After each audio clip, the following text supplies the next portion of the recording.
దేవుని నామానికి మహిమ కలుగును గాక.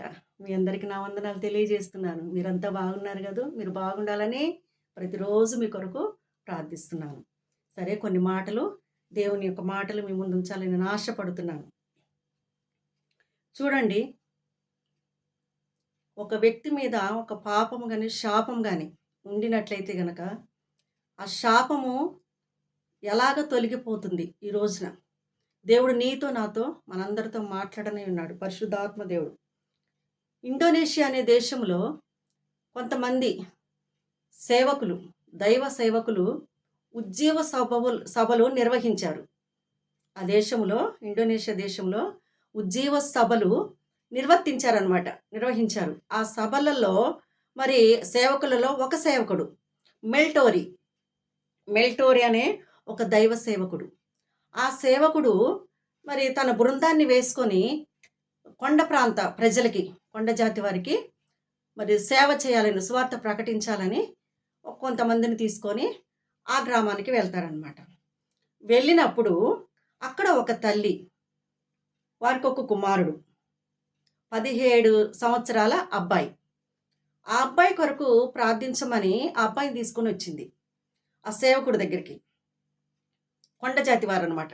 వచ్చినప్పుడు ఆమె ఆ కొడుకు కోసం, ఆ అబ్బాయి కోసం ఒక మరి స్వస్థత జరగాలని ఆ అబ్బాయి కోసం కొన్ని సంవత్సరాలుగా, 17 సంవత్సరాల నుంచి తను ప్రార్థన చేస్తూ ఉంది, కన్నీరు కాస్తా ఉంది, బాధపడతా ఉంది, ప్రభువుని అడుగుతా ఉంది.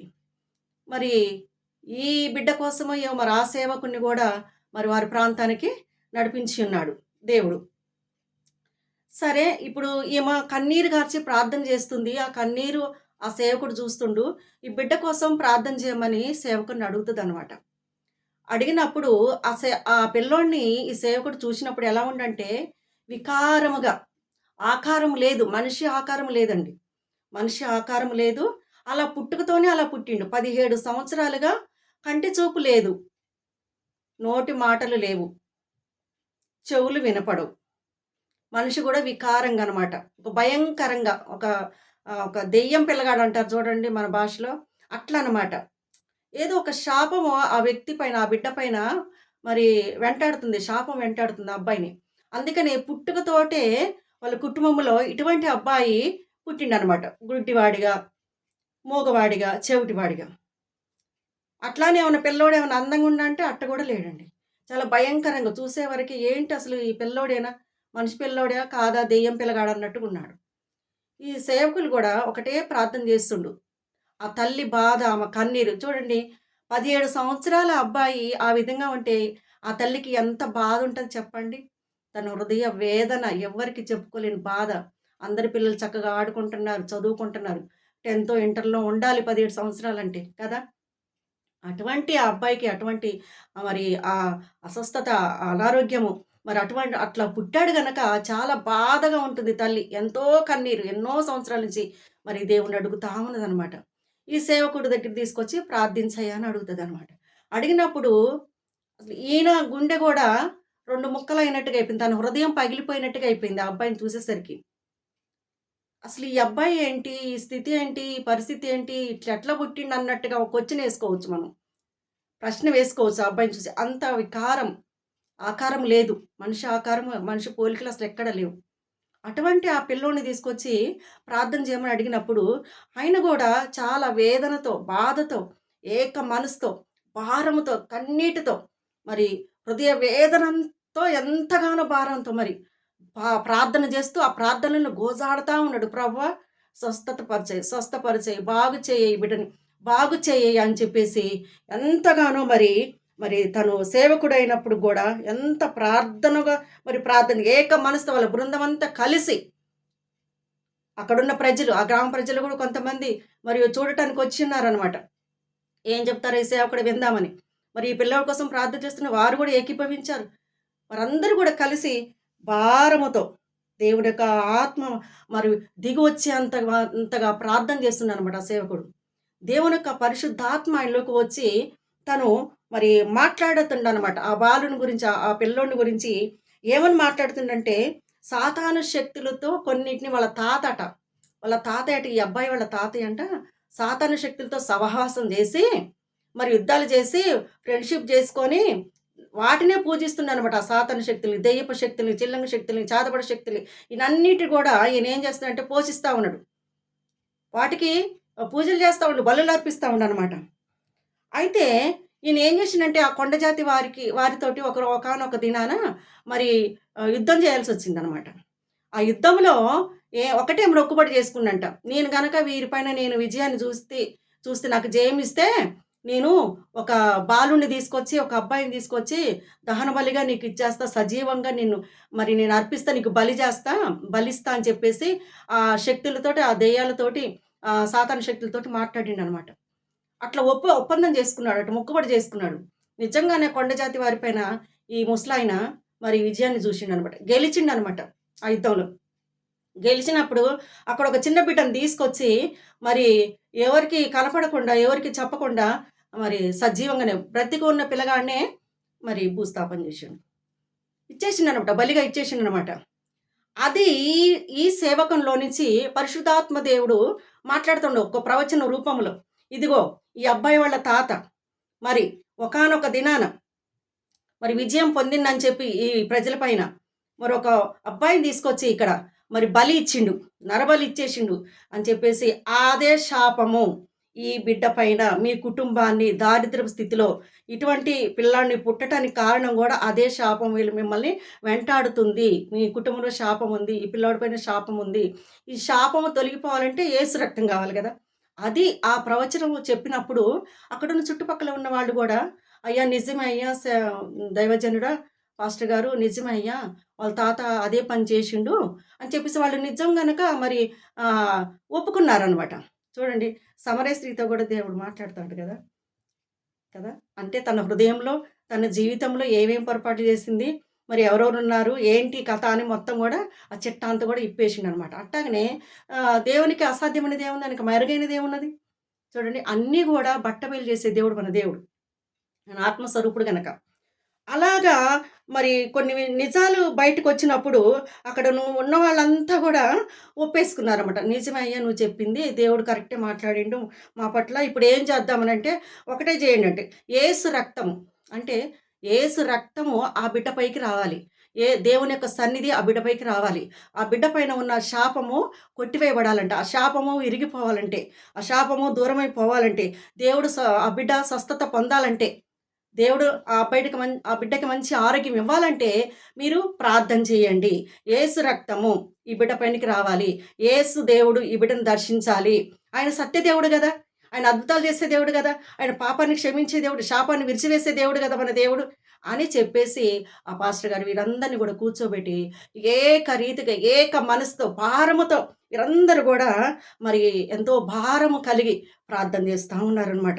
దేవాది దేవుడు ఆయన యొక్క సన్నిధి మరి ఆయన యొక్క మహిమ మధ్యలోకి వచ్చింది. ఆ బిడ్డ పైకి వచ్చింది. వచ్చినప్పుడు యేసు రక్తము ఈ బిడ్డ పైన ఉండాలని చెప్పేసి వారు ప్రార్థన చేస్తున్నారు. యేసు రక్తం ద్వారానే మరి విమోచన, విడుదల, శాపాలు కొట్టివేయబడతాయి, బంధకాలు తెగిపోతాయి గనక అలాగ ప్రార్థించినప్పుడు ఖచ్చితంగా దేవాది దేవుడు వీరి మధ్యలో మరి దిగివచ్చి ఆ బిడ్డను ముట్టి స్వస్థపరిచినట్టుగా ఎంతో ఆసక్తిగా ప్రార్థన చేశారనమాట. అప్పుడు మరి బెల్టోరి బృందం అంటే పాస్టర్ గారుల బృందం అంతా కూడా ఆ కల్వరి శిలువలో ఉన్న శక్తిని దించు ప్రభువా అని చెప్పేసి వారు ప్రార్థన చేయటం మొదలుపెట్టినప్పుడు దేవుడు మరి అకస్మాత్తుగా దేవుని యొక్క సన్నిధి, ఆయన యొక్క మహిమ, ఆయన యొక్క తేజస్సు, ఆయన యొక్క వెలుగు వీరిపైన వచ్చి మరి బిడ్డను మీరు తాకిందనమాట. ఆ బిడ్డను తాకినప్పుడు ఫస్ట్‌గా కళ్ళు తెరవబడ్డాయి అనమాట. కంటి చూపునిచ్చిండు ఫస్టు. అయితే అబ్బాయి ఏం చేసిండంటే కళ్ళు తెరవబడగానే, చూపు రాగానే ఇక లేసి గంతులు వేయటం మొదలుపెట్టిండంట. వెంటనే తర్వాత మరి చెవులు వినపడ్డాయి. తర్వాత మాట్లాడటం మొదలుపెట్టిండనమాట. ఏమని మాట్లాడిండంటే ఇక చిన్నపిల్లలు ఎలా మాట్లాడతారు? మా నాన్న, అత్త అలాగనమాట. కొన్ని మాటలు. అలాగా క్రమేణా రోజులు గడిచిపోతా ఉంటే ఇక వాక్‌శక్తిని అంటే మాట్లాడే శక్తిని అంటే మాటలు రోజుకొక 2, 3 మాటలు, రోజుకొక మాట అట్లా మరి ఆ అబ్బాయికి చక్కగా మాట్లాడటానికి, నడవటానికి, చూడటానికి, మరి వినటానికి దేవుడు ఎంతగానో మరి ఆ యొక్క శక్తిని మరి ఆ బిడ్డ పైన కుమ్మరించి మరి చక్కటి ఆరోగ్యం ఇచ్చిండనమాట. యేసు అతని జీవితంలోనికి మరి వచ్చినందునే గదా ఆ శాపములన్నీ తొలగిపోయినాయి. మరి నీ జీవితంలో ఎటువంటి శాపంతో ఉన్నావు? నీ జీవితంలో ఏమి జరగట్లేదు. ఎటువంటి శాపంతో నువ్వు నీ తల్లిదండ్రులు చేసిన పాపం నిన్ను వెంటాడుతుందా? నీ పితరులు చేసిన పాపం, నీ ముత్తాతలు చేసిన పాపము మరి మిమ్మల్ని వెంటాడుతుందా? మిమ్మల్ని ఒక దారిద్ర్యంలోకి నెట్టివేస్తుందా? లేకపోతే పిల్లలు లేకుండా చేసిందా? ఇంకేదైనా మరొక శాపం, ఒక ఇల్లు కట్టుకోలేకపోతున్నావా? ఒక మ్యారేజ్ కావట్లేదంటే కొన్ని సంవత్సరాల దాకా అదొక శాపం కదండీ! ఎంతో చదువుకొని ఉంటారు గానీ ఉద్యోగాలుండవు. ఎంతో ఆస్తులుంటాయి గానీ ఇల్లు కట్టుకోలేరు. ఆస్తులుంటాయి గానీ అనుభవించలేరు. తెలివుంటది, జ్ఞానం ఉంటది, అన్నీ ఉంటాయి. చూడండి అదొక శాపం. అన్నీ ఉంటాయి గానీ పిల్లలుండరు కొంతమందికి. కదండీ! అన్నీ ఉంటాయి తినటానికి గానీ ఆరోగ్యం ఉండదు. ఇలాగా. అంటే ఒక్కొక్కరి పట్ల మరి ఒకలాంటి ఒక శాపము వారిని వెంటాడుతా ఉంటది. వారిని ఏలుబడి చేస్తా ఉంటది. ఆ శాపమంతా తొలగిపోవాలంటే యేసు రక్తము కిందికి నువ్వు నేను రావాలి. మోషే గారు చూడండి నిర్గమకాండంలో 24వ అధ్యాయంలో ఏం చెప్తుండంటే కోడెల రక్తం అనమాట. చిందించి దాంట్లో నుంచి సగం రక్తం తీసుకొని ప్రజల మీద చల్లినట్టుగా అక్కడ లేఖనం తెలియజేస్తుంది. ప్రజల మీద మోషే గారు ఏం చేసిండంటే యేసు రక్తం. అంటే ఆ రోజులలో కోడెల రక్తం. గొర్రెపిల్ల రక్తం. అట్లా గదా! గొర్రెల రక్తం, మేకల రక్తం కదా! కోడెల రక్తం, పశువుల రక్తం, జంతువుల రక్తం అక్కడ ఆ ప్రజల మీద చల్లినప్పుడు అక్కడ విమోచన జరిగింది. విడుదల జరిగింది. శాపములు కొట్టివేయబడ్డాయి. కానీ ఈ రోజులలో, ఈ కాలములో యేసుక్రీస్తు ప్రభు కింద మనం ఉన్నాము. ఈ కాలము ఇది కృపాకాలము గనక యేసు రక్తము మన పైన వచ్చినప్పుడు, యేసు రక్తపు కోటలో నువ్వు బెదిరించబడినప్పుడు, నీ మీద ఉన్న పాపము కొంతమంది మ్యారేజెస్ కావు. పెళ్ళిళ్ళు కావండి అసలకి కొన్ని సంవత్సరాల దాకా కూడా. ఎన్నొచ్చినా గానీ మరి వద్దనుకుంటారో తెలీదు. అట్నుంచి వారో, ఇటువైపు వారు ఏదో ఒక విధంగానే కుదరవనమాట. అది గూడా ఒక శాపమే.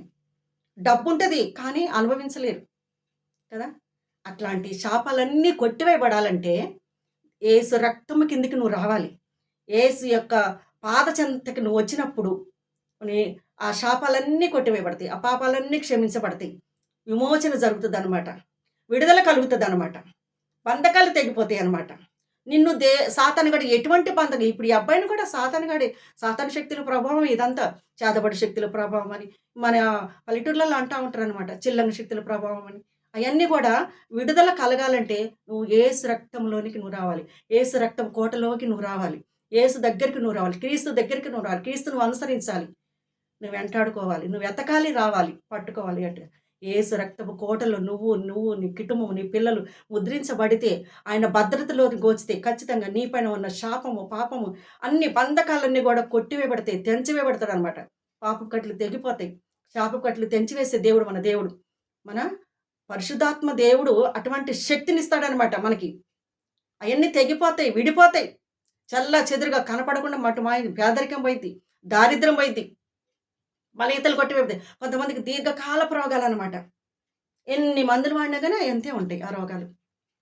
యేసు రక్తము కిందికి నువ్వు వచ్చినట్టయితే, నీ రోగమైన, నీ బలహీనతలైన, నీ శాపమైన, నీ పైన ఉన్న పాపమైన, నీ పైన ఉన్న దోషమైన, నీ ఇంట్లోనే నీ ఒంట్లో ఏది ఉన్నా కానీ అది ఎళ్ళిపోవాల్సిందే. ఆయన ఆత్మస్వరూపుడు. ఆయన అద్భుతాలు చేసే దేవుడు. ఆయన శక్తిని నువ్వు పొందుకోవాలంటే, ఆయన మహిమను నువ్వు చూడాలంటే ఖచ్చితంగా నువ్వు ప్రభు దగ్గరికి రావాల్సిందే. దేవుడి కొద్ది మాటలు మీ కుటుంబములకు మీకును దీవెనకరంగా, ఆశీర్వాదకరంగా మరి మలచబడును గాక. దేవుని యొక్క కృప మెండుగా మీకు తోడై ఉండును గాక. ఆమేన్.